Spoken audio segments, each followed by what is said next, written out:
just to briefly say what we're going to be doing in the meditations. We didn't really say much about that yesterday.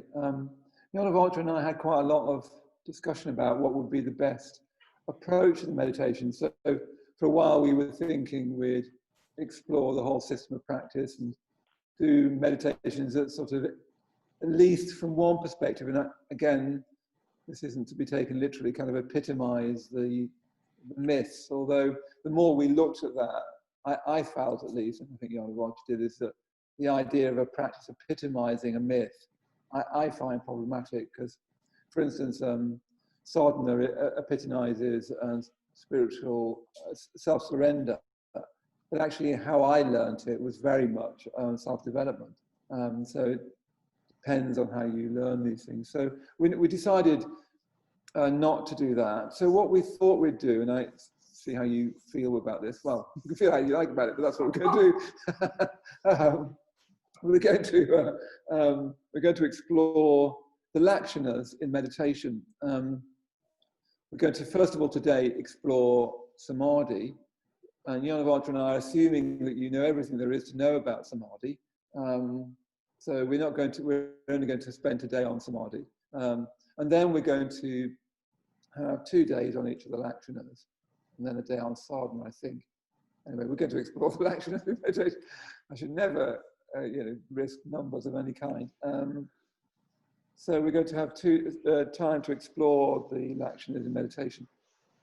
Bhante, as you all know, if you read him in seminar once again, I do think the seminars are slightly going out of fashion. We used to read the seminars all the time. Personally, I think it's one of the best ways of meeting Bhante is to read him in seminars. Not everybody would agree. In fact, some of my friends wouldn't agree, but there you go. But if you read the seminars, what you notice with the seminars is Bhante assumes that any order member is reflecting on the lakshanas all the time. That's his sort of basic assumption. So much is that assumption, it sometimes hasn't seemed to have occurred to him to say much more than that. So if you look at the seminars, Bhante, there's wonderful teachings actually on the lakshanas as an attitude to life, as a way of approaching life, as a way of reflecting on your experience as you have it. Clearly, if you read the seminars, Bhante, that's what he does, is he looks at life in accordance with the lakshanas and assumes that we're doing the same. Perhaps what he hasn't done so much, at least not where I've read, and of course Bhante said so much in different areas that it's rather easy to say, oh, Bhante hasn't talked about this, and it's often simply that you haven't read broadly enough. So it might just be that I haven't read Bhante broadly enough. But I can't think of many instances where he talks more in detail about how to work with the lakshanas in meditation. You do put in the chat if you can think of references, but I can't think of any particularly offhand. So what we thought we'd do is particularly explore how to work with the lakshanas in meditation. And we wanted to go into this in quite a lot of depth, rather than do the 6-element practice one day, sadhana the next, more on prajna, more on reflection the next. We wanted just to take you into a much deeper, direct engagement with the lakshanas. Because of course we're not primarily in meditation talking about thinking about the lakshanas, pondering over them, telling ourselves about them. It's only too easy to teach the lakshanas, isn't it? Any of us could do a talk pretty much off the cuff on the lakshanas. But how do we get under the skin of the language of the lakshanas into a prajna reflection of them? So to do that, we need, as much as possible, a basis in samadhi. I'm going to say more about this because even that is slightly problematic when you put it that way, and I'll talk about that this evening. But Bhante and pretty much all Buddhist advice that I'm aware of said this, for prajna to arise, you need samadhi. You need sila, samadhi, prajna. Personally, I keep going back to that you need sila, samadhi, prajna, On the basis of the prajna, you have a new sila, which brings a new samadhi, which brings a new prajna, which creates a new sila. I think they're hyphenated and that they form a kind of spiral, an endless spiral of practice. That's my own sense of them. So yes, we need that unification of mind. We need that unification of mind, body,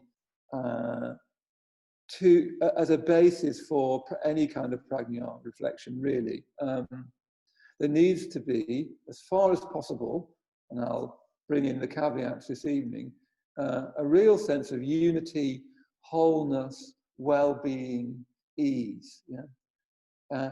That's the kind of inner world of meditation that we need if prajna reflections are to take root in our mind. Yeah? We need well-being, we need this sense of non-entanglement. Yeah?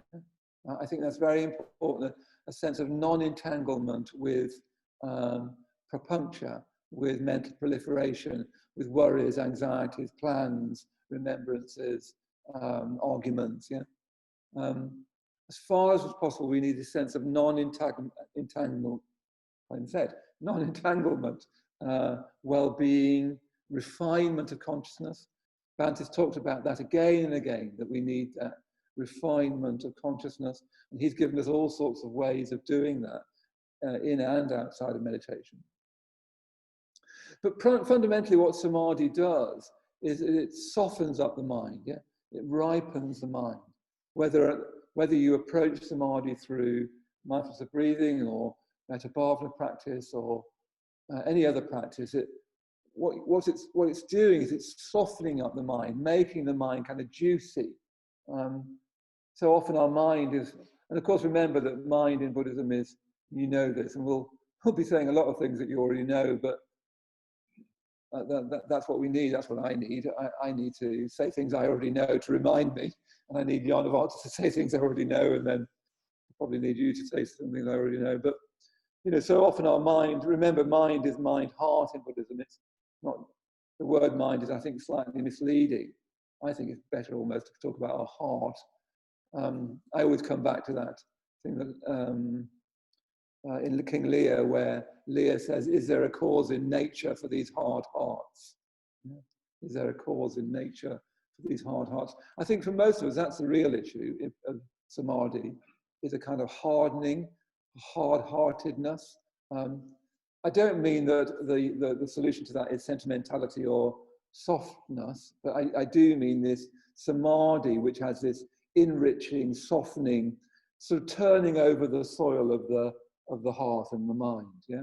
So that any reflection doesn't need to be pondered over and kind of overemphasized, can just be scattered into that very rich soil. Bhante says that with prajna, you don't need very much of it. It's like salt on a meal. You just need a bit of it to bring out the flavor of reality. But yes, we need this kind of juiciness, this softening of mind. So that's the first reason why samadhi is so important for insight, is you need that.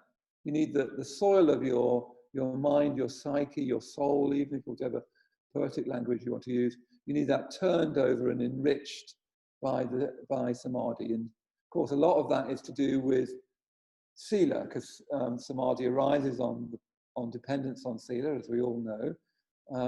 So that means periods of simplicity in your life, friendship, love, experiences of natural beauty. All of those things soften up the heart and mind, particularly, I think, friendship, as Bhante sort of emphasized. So when we've got this juicy, softened up mind, then all we need to do is scatter a little bit of seeds of prajna and things, and wisdom will grow. Yeah? Also, the other thing that samadhi does is it creates, it helps us establish steadiness of mind, doesn't it? Steadiness of heart. Really, to look deeply into anything, and I know this from when I used to try and paint a tree, or even to have a conversation with a friend that looks deeply into their life. You need some degree of steadiness. Certainly when it comes to prajna reflection, It's going to be very difficult to do it if your mind is flickering and flashing in propuncture, in that mental proliferation that most of us get caught off much of the time. So you need some degree, I need some degree of steadiness. If we're going to see deeply and clearly into life, we need some degree of steadiness. Yeah? And that's what Samadhi is really about. The Buddha talked about, it kept emphasizing the need for a malleability of your mind. So that's what we're doing in Samadhi. Perhaps another little point about Samadhi for prajna is you need Samadhi, I need Samadhi, so that prajna is not too intense, so that your prajna reflections are not too, well, they can be weirdly a bit narrow, penetrating, but rather narrow, and there's a bit too intense. And when things are too intense in the wrong kind of way, of course, you need intensity in the right kind of way, but when they're intense in the wrong kind of way, it sort of creates an unpleasant sort of psychic burning, which I don't think, personally, I don't think is useful. So you need quite a lot of Samadhi to create a sort of, yeah, so that spiritual death or prajna doesn't become too intense and searing in an unhelpful kind of way. Yeah. Okay, so I just thought I'd give you a few simple reminders about Samadhi. They really are the sort of things that I would teach newcomers. But I don't know about you, but I really believe Bantu when he says that there's no such thing as higher teachings, there's just deeper understandings. Jnanavaca Subhadramati and I have been teaching in India recently, and he was just going through the hindrances and how they are in life, and I was thinking, gosh, I've still got a lot to learn about the hindrances, the sort of thing you'd learn on your foundation meditation course. We must never think we get beyond that. That's hubristic, I think. What few things I think is worth remembering, that there's more, first of all, there's more going on in meditation than we think. It's very easy, especially if you've got a critical nature like I have, self-critical nature like I have, and especially if you were brought up in Henley Norton, where you're not allowed to enjoy yourself or relax, and where the point of life is to do some work and not be lazy. So if you've got that kind of Middle English sensibility, you need to remember, I need to remember, there's more happening in Samadhi than you realize. Have you ever had that when someone rings you in the middle of a meditation and you unfortunately answer the phone, and you think it's fine to answer the phone because you're all over the place, and then when you actually answer the phone, you will realize that you're much deeper than you thought. So you all know it, but it's worth reminding ourselves that there's much more going on in Samadhi, in working towards Samadhi, however rough and ready it feels, than you think. And it's easy not to honor that sufficiently. It's easy, secondly, to get caught up in measuring how you think you're getting on in meditation. Personally, for me, I do this much more than I'm aware of. I think I only too easily have this very habitual sense of thinking that this isn't going to go very well in meditation, didn't do very well. I've got that very strong, it's not strong, it's just very habitual samskara of judging my experience and finding it wanting. I think I'm not alone in that. So it's very easy to get caught up in measuring the ups and downs of your meditation. And in my case, feeling that it didn't go very well, and then that's very self-fulfilling. But it goes on just under the level of your awareness. It does me anyway. I have to be I noticed myself doing it today in my meditation this morning. It happens without me being aware of it. I keep saying to myself, well, that's not going very well. You didn't do very well there. You were really distracted there. You're in propuncture again. You're supposed to be doing this insight reflection. Why? It's not as crude as that, but it's like running on just below the level of your awareness. I think it's something I need to be much more watchful of, and many people I teach, I think. These things habituate, and because they habituate, they're very difficult to notice. So that's the second thing I wanted to say. perhaps I've got too many things on my list here. So perhaps another thing I might say just now is just to remind us all that we can't force our mind into stillness.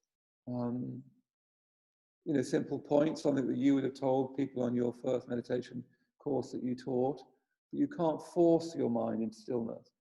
It's forcing is really a kind of attempt to get away from your experience and basically to just get something you want, which you call meditation or you call samadhi. And it's, again, that habituates very easily, where you're subtly forcing to get something else than you've actually got. I think a lot of us, that's what we're doing in meditation. Instead of opening up to what we've got and then working with that, we're kind of, again, slightly subconsciously trying to get something else that we'd like, called samadhi or prajna or called dhyana. Nobody mentions dhyanas anymore, but called dhyana. Yeah. And of course, we all know that can be particularly the case if you've had dhyana experience a lot, or if you've had insight visions a lot. You can be surreptitiously to yourself trying to get them rather than letting your experience opening up. So I want to just say a little tiny bit now about the hindrances, the nivaranas. This again, it's always embarrassing to even mention this to order members, but I'm not beyond the hindrances. I'd be a Buddha if I was. I think it's really just important again to remind ourselves of these very basic matters, things that you all know, but knowing something doesn't always mean that one is practicing it. In fact, it doesn't mean that very often sometimes. So the first thing to say, just to remind ourselves, is that every time we meditate, whatever meditation we think we're doing, samadhi, prajna, mindfulness of breathing, 6 elements, just sitting, whatever practice we've taken up, you're always going to be confronted with the hindrances. Unless you're in dhyana, unless you're in the wordless moment of insight, you will be caught up somewhere in the hindrances. Perhaps not crudely, but more often we're caught up in prapancha, I think. But that's very often a mental sense desire, isn't it, that we're caught up in, not crude sense desire. I think possibly, I think a big issue for me and for many people is mental sense desire, flickering onto one thing and another. So yes, just to keep reminding ourselves, whatever we're going to be teaching on this week of meditation, we're always going to be confronted by the hindrances. And if you don't want that, you shouldn't really meditate. Because that's what meditation does, it confronts you with your mind. If you don't want to be confronted with your mind, cinema would be a better choice. I find that's why I go to the cinema sometimes, just to get away from the racket in my head. And I will be recommending films. Yeah. Second thing I think it's really worth remembering, and again, you know this already, and you know it from your experience, is that the hindrances come and go in waves. So you know what it's like, you've all been there, you've all lived it, you've all taught it, but one day you feel, I mean, recently I've had a few times where I've just sat down and I just want to meditate, I want to be there. I don't even know how I've got to that, I just want to be there, and my experience is available to me and I'm off we go. You know, 2 days later, and I had about a run of 3 days of that, and I started to think, oh, I'm doing quite well with this. And then I had this day where I just clearly did not want to be there, and I had to keep exploring that and didn't get very far with it. I just had to give up, you know. So the hindrances come and go in waves, and you need to, and I need to remember that that's what happens. It's not a problem. It's not that your meditation was going really well and now it's going really badly, or it was going really badly and now it's going really well. It's just that seems to be the shape of our psyches, that the hindrances come and go in waves. And they come and go in waves even in the best conditions. You know, it's particularly when you have very deep experience of meditation. The next wave is going to knock you over, in my experience. Every time I've had a deeper experience, I'm just thrown up onto the reefs of complete superficiality in the next meditation. You know, shopping in my mind and doing absurd things, you know. It seems to be particularly trivial afterwards. So they have to remember that the hindrances always come and go in waves, and you don't need to make anything of that. Either, if you're not careful, you'll think, oh, the meditation doesn't work, or you think I can't do it, or you think the meditation does work and I can do it. Actually, both of those are problematic. Your hindrances just come and go in waves. You know that. It's just that we forget that we know that. Yeah. In a certain sense, the main thing to say about the nivarana, remember that the Pali word is nivaranas, which I find that is better translated as coverings, which I think is much better than hindrances. I'm not keen on the metaphor of hindrances. The hindrances sound like there are things in your way, and the metaphor suggests that you could either get round them or blast them out of your way. Yeah? I think it's, in terms of English, I'm a bit sensitive to words, as all my friends know and tease me about. But the metaphor of hindrance feels like you could get rid of it. Yeah? Nivaranas really means coverings, that your mind is covered over by adventitious defilements. So all you need to do is get under the covers. You just need to sort of find a way through the coverings, not round, because you can't get round hindrances. You can't blast them out of your way. You can find your way through them. They're the most superficial part of our mind, aren't they? Bhante reminds us, the hindrances. But they're the part of our mind we're most stuck in. They're like sort of layers of cling film that everything gets stuck in. Yeah? So it's worth remembering that the nivaranas means coverings. Yeah? And we're just trying to get under those coverings, into the depth of our mind, which is underneath the coverings. That's the metaphor. And again, you can see from that, is that a self-development metaphor, or is it a self-discovery metaphor? The metaphor of the nivaranas, when you think about it, is actually a self-discovery metaphor. And that's a Pali metaphor, so that's interesting in itself. So the main thing to say about them, though, and this is something that I found very useful, is not to take them personally, not to take the hindrances personally. Now, of course, outside of meditation, we need the practice to take full responsibility for them, is to admit that we are acting, this is ill will, that this is anxiety, that I'm in hostage to, this is craving I'm hostage to. In meditation, I think it's a better approach not to take them personally, to just think of the nivaranas as like kind of ghosts that blow through you.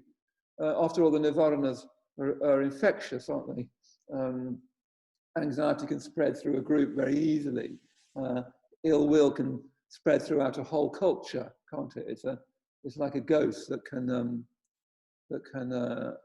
hypnotize a whole culture, as the 20th century has shown us. But yeah, so the practice in meditation is just not to take them personally. Yeah? They're not what we set out to do. Our ill will, our hatred, our craving, our indignation, our all the stuff we get into. We didn't actually set out to do that. We're just kind of hostage to them, and we need to sort of admit them and not take them personally. So the two things to say about hindrances is not to take them personally and not to get caught up in the perspective of the hindrance. That's when it gets problematic, is because it's not really the nivaranas that are the problem. It's that we see our experience, including our experience of the meditation, through the nivarana, through the hindrance. Yeah? We get caught up in that perspective. We take that perspective as being a valid one. We, in the language of mindfulness-based cognitive therapy, we take them as facts, not thoughts. Yeah. So see if we can really, really see if we can not take them personally and not get caught up in the perspective. Oh, there's a cat. That's nice. The other day when I was teaching, I said, oh, look, there's a dog. And then suddenly there's about 4 dogs on the screen. Completely distracted me. But we are now teaching cats and dogs, which is good. I'm sure they'll benefit. Okay, so that's just a very brief introduction to Samadhi. So we really need it. We need Samadhi, don't we, to enrich the soil of our mind so that when any kind of insight comes, rather grand word, but any kind of little crumb of prajna, and we probably have them much more than we realize, little like breadcrumbs of prajna. whether it's in meditation, out meditation, looking out of the window, talking to a friend, studying, being in puja, that will be able to live and take root, mixed metaphor, if you're, should never have gone with crumbs, because they get eaten by birds. That's going to take root much more if your mind is softened in samadhi. And then we need samadhi to steady the mind so that we can look deeply and sustainably into life. And every time we take up practice, we're going to be confronted by the nivaranas, the coverings that cover over our mind. So we need to work with our mind. So what I suggest we do now is we just have an open period of mindfulness of breathing. I won't ring any bells. But what I'd like us to do is really keep on, Jnanavaca will say more about this afternoon, but what I'd like us to do, what I suggest we do, is we keep on noticing our mind going off in prapuncture. When we're going off in the prapuncture, we're going off into the nivaranas to something one way or another. And just see if you can keep using that as a cue to relax, yeah? As a cue not to take the nivaranas personally. Really see if we can go back to the start and learning how to calm the mind through the breath. Really establish this sense of unity as far as we can, of non-entanglement. So how do you get non-entangled? Yeah? And you see, if you tell yourself off about your mind going off, that gets you more entangled. If you think I should be better at this by now, that gets you more entangled. If you think I wish my mind wasn't noisy, that gets you more entangled. So in this practice of mindfulness breathing, let's keep it really simple and try and stay with the breath and work out in a creative way, because one of the things we all need to remember is this creative attitude to our meditation, experimenting, being creative, finding out what's working, what's not working, monitoring how you're relating to your own experience, all of those things that we've all been taught. Let's do that to try and see if we can be non-entangled. Yeah? And the route we'll take this morning, just for now, is the mindfulness of breathing.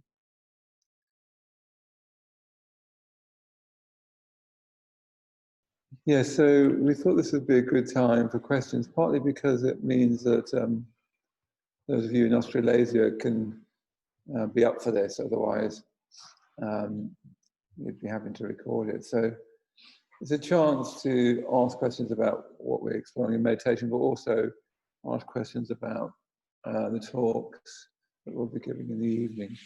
Yeah, do share the talks if you can. It'd be lovely to get the word out there a lot. So, you know, all the talks are open. So if you want to share, that would be great. But yes, so we're going to have about half an hour of questions and then finish with another half hour of meditation, so that we can make sure that there's really enough time to meditate. So let's see if there's any questions. There's no questions. Okay. If you have any questions, this is your moment. Oh, there's Satadaya.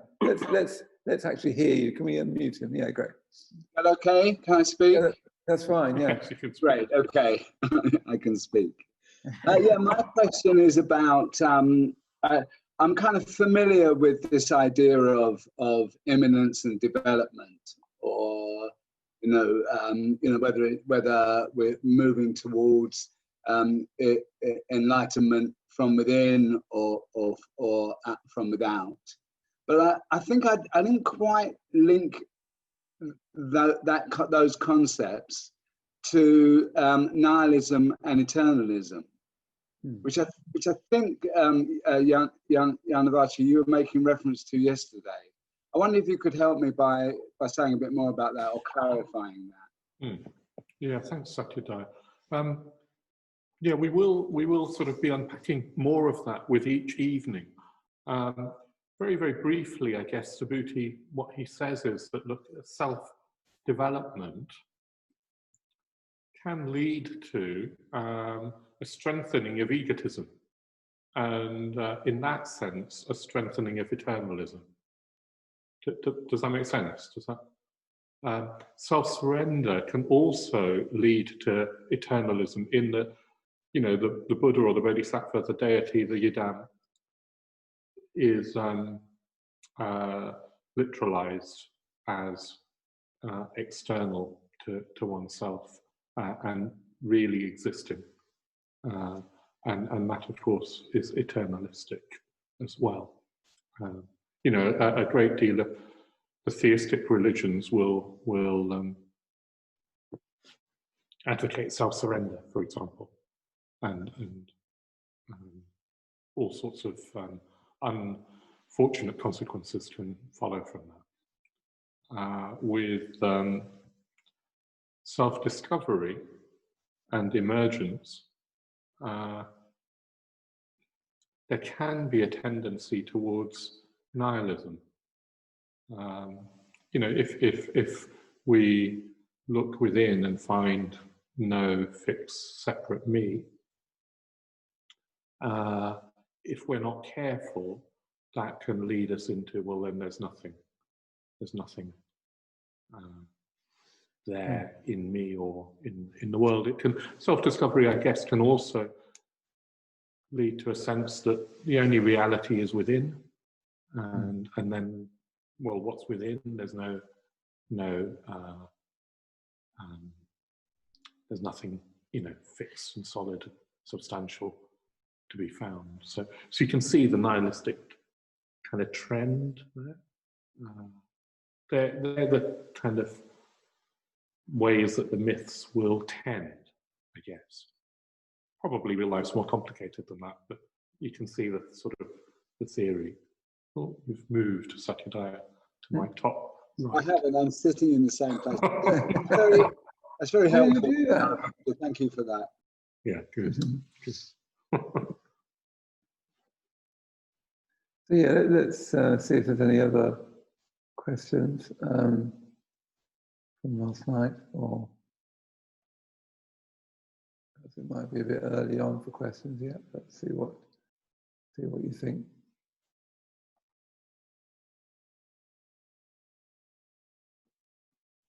Maybe just to say a little bit more, you know, I was saying last night that nihilism seems to be sort of the greater danger for many of us in our modern Western kind of lives, culture. You know, well, self-discovery also seems to be the sort of most popular kind of way of conceiving about the Dharma for many, many Buddhists. Maybe not all of us here, but Western Buddhism seems to be more and more, you know, going that way. And maybe that's not a coincidence. Do you sort of mean you get a sort of secular Buddhism out of that?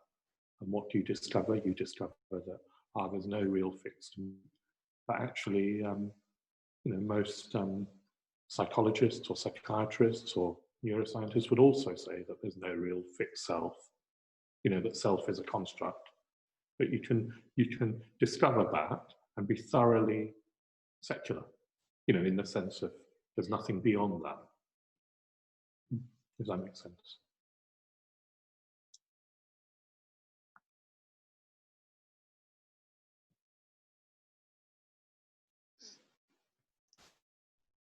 We're also sort of, as Maitreyabandhu said, we're going to be, like today, we're looking at Samadhi, you know, where you can't leave Samadhi behind, so it's always a bit artificial, isn't it, moving through a retreat program. So you know, we're always going to have to be coming back to Samadhi. And then tomorrow we'll look at Anitya. And we're very loosely kind of relating that to self-development. It's a bit artificial. And then we'll move on to dukkha, which we're very loosely kind of relating to self-surrender. And then we'll move on to anatta, which will link a little bit to self-discovery. And then we'll look at sadhana. It doesn't all fit very neatly, but you can probably see there's some sort of sense in the links.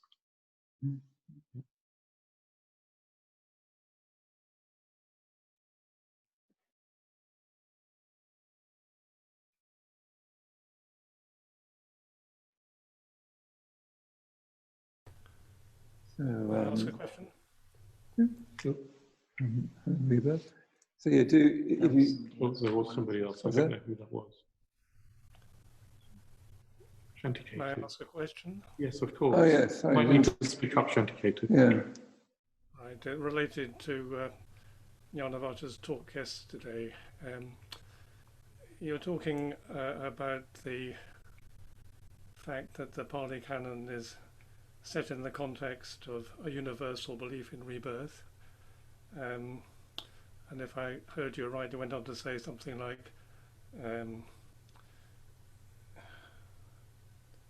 if we're only in it for the end of suffering for ourselves, it sounded small to you, and I'd agree with that. But do you think a belief in rebirth is necessary in order to wish for and work towards the end of suffering for all beings? It's interesting, isn't it? I mean, you can't make one can't make oneself, I guess, believe in rebirth. I think Bante's position, at least, used to be, you know, as order members, we should be open to the possibility, because the tradition, all traditions of Buddhism and all the great teachers of the past have taught rebirth and taken that for granted as the context for the Dharma. So at least I think we should be open to it. You know, open maybe in a genuinely agnostic way that says, look, I don't really know what happens. That at least would be in line with this sort of,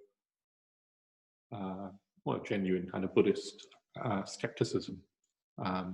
So that would be one way of talking about it. But I know Bante, towards the end of his life, did stress rebirth. It's I think the penultimate piece of writing that he wrote, I could be wrong about that, was on rebirth.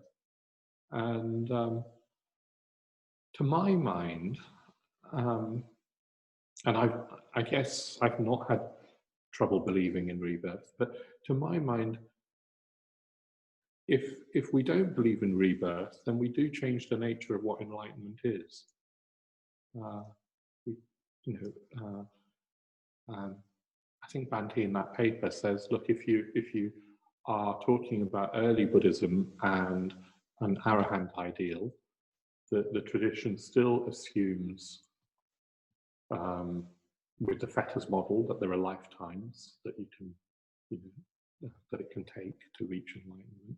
If you're following the later tradition, Mahayana Buddhism, then the Bodhisattva ideal sort of takes for granted rebirth. The Buddha in the suttas, on the brink of enlightenment, seeing his previous lives and then seeing all beings' lives, previous lives unfolding according to their karma.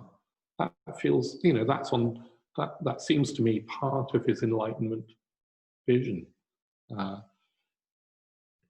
Nevertheless, many Buddhists in the West would say that they're practicing effectively without that belief. But I do think we need to be careful not to be decided against rebirth. I think it changes the nature of the goal, and then that means, I suspect it changes the nature of how experience unfolds for us.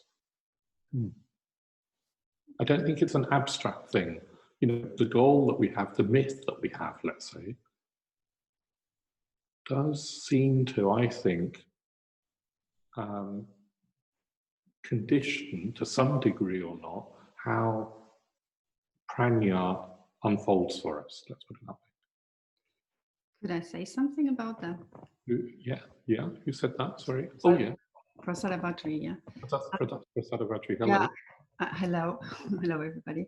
I wanted to say I spoke to Bante not too long before he died about this specific subject, and because I had 3 resuscitations and have experienced some of my previous lives and have visited the places where I've lived. Wow. Found the actual houses where I'd lived. Wow. In Bali and other places, and basically he said that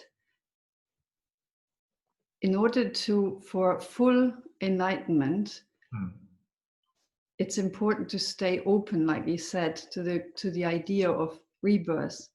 If you actually don't know it, that's absolutely fine. But if you categorically say there is no enlightenment, there is no rebirth, then that precludes enlightenment. I thought that may be interesting. Yeah, thank you, Professor. I don't know, Shantiketa, do you want to come back? No, I'm happy to leave it there. I'm sure we could have a long discussion about this area, but I'm really interested in hearing the experience that Professor Vadri had. So what you said and what she said is helpful. Thank you. Great. One more thing maybe I'll add. Some time ago, some years ago, Subhuti recommended a book that I did read called Return to Life. I don't know if you've heard of it. It's a man called Jim Tucker. And Jim Tucker, together with his colleague who's no longer alive, a man called Ian Stevenson, they're academics, or well, Ian's no longer alive, but Jim's an academic psychiatrist at the University of Virginia. And their research has been about children with past life memories, a bit like Professor Vadri was saying. And some of these children, they normally under 5, they have these past life memories that can be verified in that, you know, they remember who they were, where they lived, how they died, you know, other facts about their life that then can be independently, objectively verified, and the child has no way of, you know, knowing those facts in any other kind of way. Anyway, Jim Tucker's book, Return to Life, goes through case after case after case of those stories, and builds up for me a very, very convincing portfolio of evidence that, you know, some kids do seem to remember this. He then, as far as I know, he's not a Buddhist. He then speculates as to what's going on in the final chapters, and well, one chapter he devotes to quantum physics, but the final chapter, he sort of arrives at a conclusion that consciousness is more primary than matter is. That primarily consciousness is the more primary reality, and matter is secondary rather than the other way around. And he also concludes that he uses the dream analogy, that maybe this life is more dreamlike than we realize, and that after death, somehow the dream carries on, but each of us will dream the dream that is appropriate to the consciousness that we've got, conditioned by many experiences in this life. So he doesn't talk about karma, or Buddhist notions in explicitly Buddhist language, Dharmic language, which makes it all the more sort of convincing, powerful for me, when, as a scientist, he comes up with these sort of speculations based on academically rigorous research into these memories. Yeah, just thought I'd add that. Return to Life by Jim Tucker.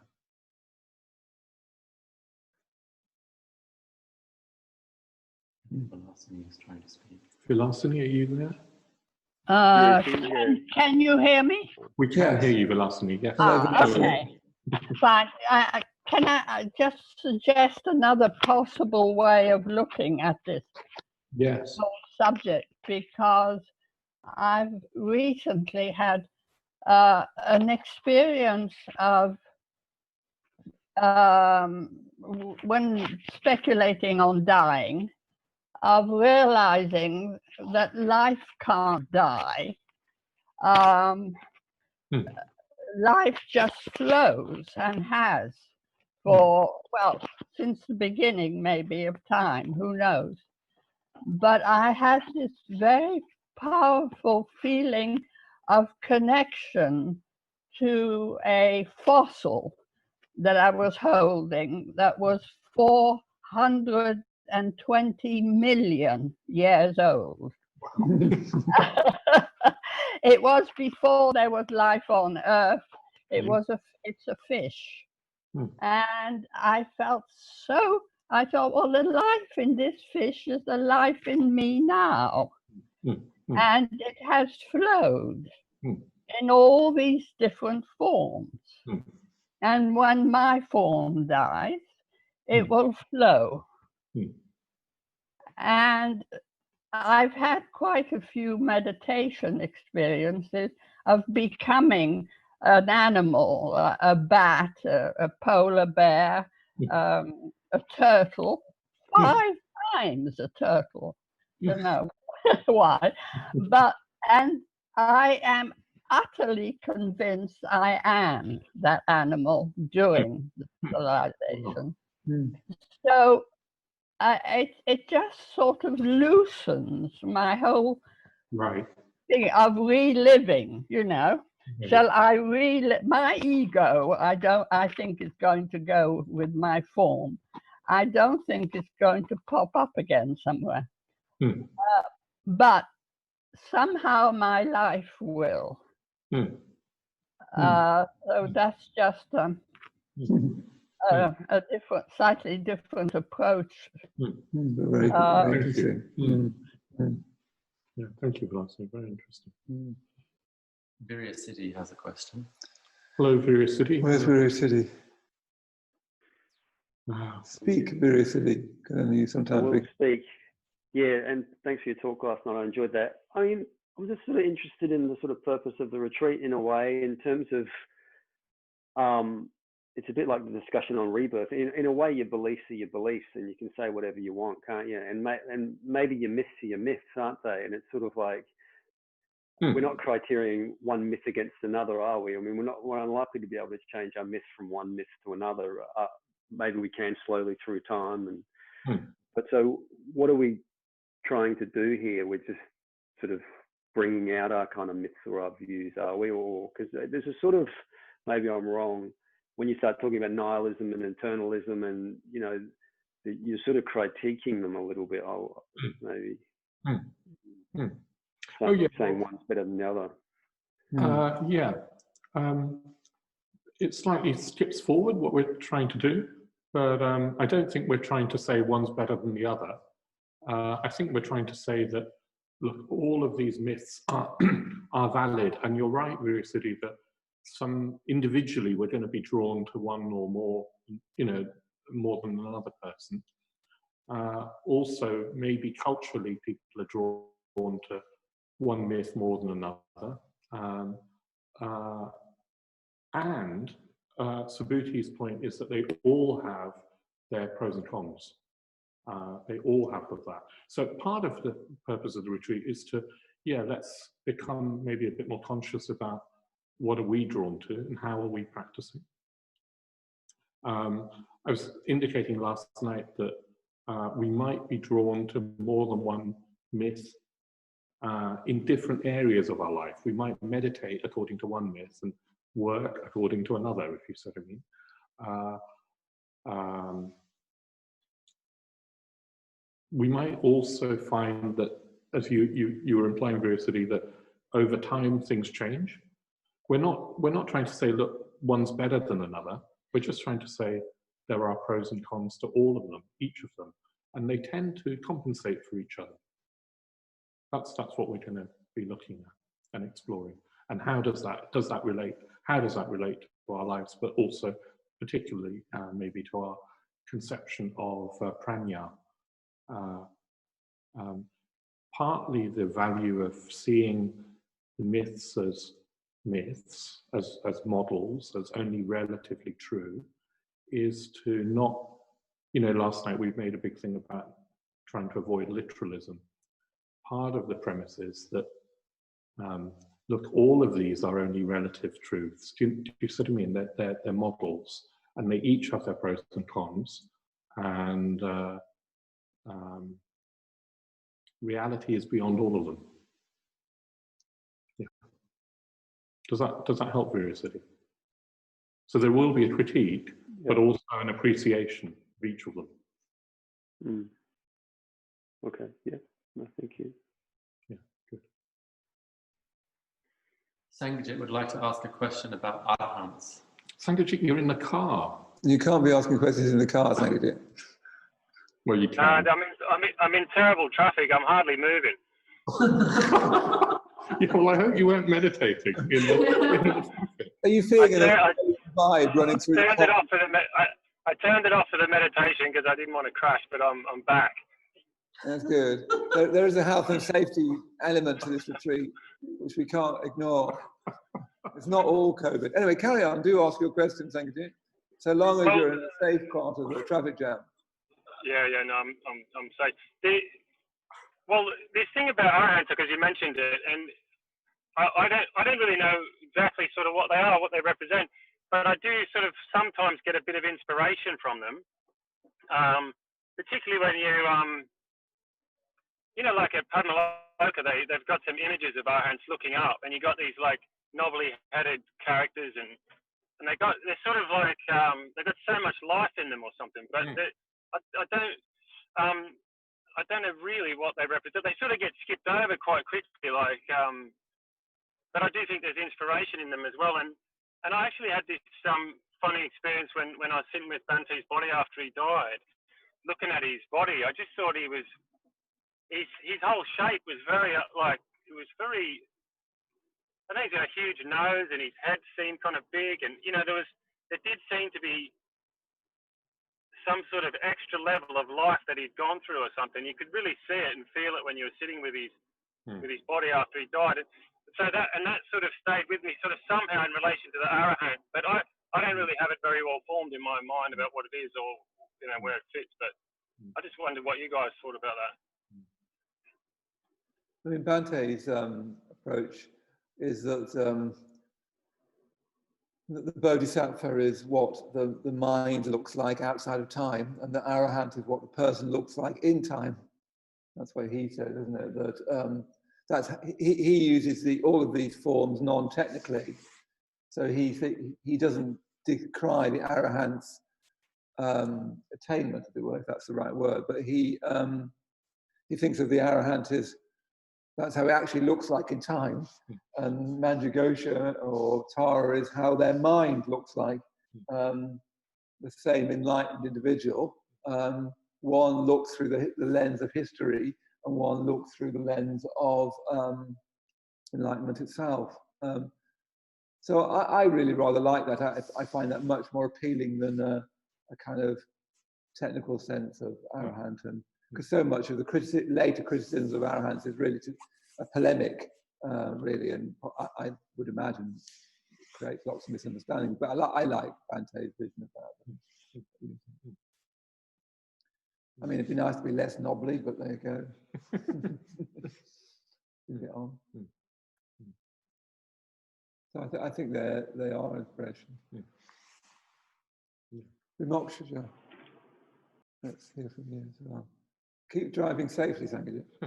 Yeah, can you hear me okay? Yeah, that's fine, yeah. Brilliant. Yeah, I was trying, when I first came across these three myths, for some reason I felt impelled to write them down and stick them on my notice board. And it's just really nice to have this opportunity just to reflect on, well, why on earth did I do that? And there's something for me about it being quite liberating. And I think what I mean by that is that the whole thing around self-development, self-discovery, self-surrender can be internally quite contested in terms of doubt, but externally there's all sorts of advice about the quickest route to enlightenment. And I think what it kind of came to me as, I'm free just to enjoy getting on with practice.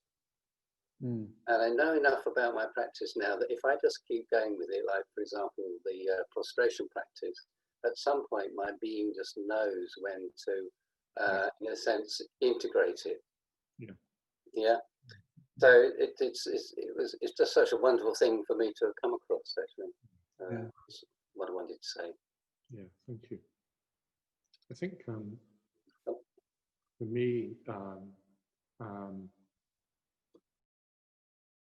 Well, there's something about individually us each needing to be confident about our practice in a way, and the way that it unfolds for us. And of course, it might unfold in different ways. There's also some, and when I heard these three myths, they seemed to articulate something that I hadn't articulated for myself, but they rang true. They rang true. The other wonderful thing about them, I think, is that they help us to understand different Buddhist traditions, which have sometimes privileged one myth, like, I don't know, Zen meditation will particularly privilege self-discovery. Although I guess if you were living in a Zen monastery, you'd also then be working very hard, or, you know, work would be self-development. Or Pure Land Buddhism, sort of privileging self-surrender. It helps us sort of understand different Buddhist traditions. And I kind of tentatively hope that it helps us understand each other. You know, as our order grows and we've got more and more different ways of practicing and more experience in the order, we still need to be able to communicate and relate to each other, and find a common shared language and common ground. So perhaps this model might help in that way as well. I wonder whether we should draw that to a close just now. So you can see that we're still just warming up to this, aren't we, all of us? So tonight I'll start exploring self-discovery. No, I won't. Self-development or self-transcendence. And there'll be more chance to talk and question and so on. Good. Yeah. Good. So let's do a little bit more meditation. I'll say a tiny bit and then we'll do another meditation before lunch. We won't be serving lunch, obviously. So getting used to this new form. So Jnanavaca this afternoon will say more about this, but one of the main things that prevents us entering into Samadhi is any kind of tightness, any kind of gripping, holding, tightening, and so on. So that's one of the things we need to keep looking for, is when we tighten up, there's a lot to this and I won't say much, but even when you're sleepy, actually, if you look at your experience, you're actually tightening up. So what I thought we'd do just now, just to finish for today, well, not for today, for this morning, is we'll just do a short meditation and see if we can particularly look for any sense of tightening in the body or in the mind. Yeah? And see if you, so I thought we'd do it in two stages. See first if you can notice your body and see where in your body you're tightening, and see if you can soften that, you know, in all the ways that you already know, you know, breathing into it, breathing through it, imagining it softening, and so on. And then after you've done that for a while, let's just stretch our awareness to feel the whole body and just sit with awareness of our whole body, because the more you're aware of your whole body, you'll tend not to tighten up so much. So when your mind goes off, just come back to this whole sense of your whole body, stretching your mind out to your whole body. So your mind will go off into a thought, or it will go off into a particular part of your experience, and then you can just kind of stretch it back out again to feel your whole body. So we'll just do that.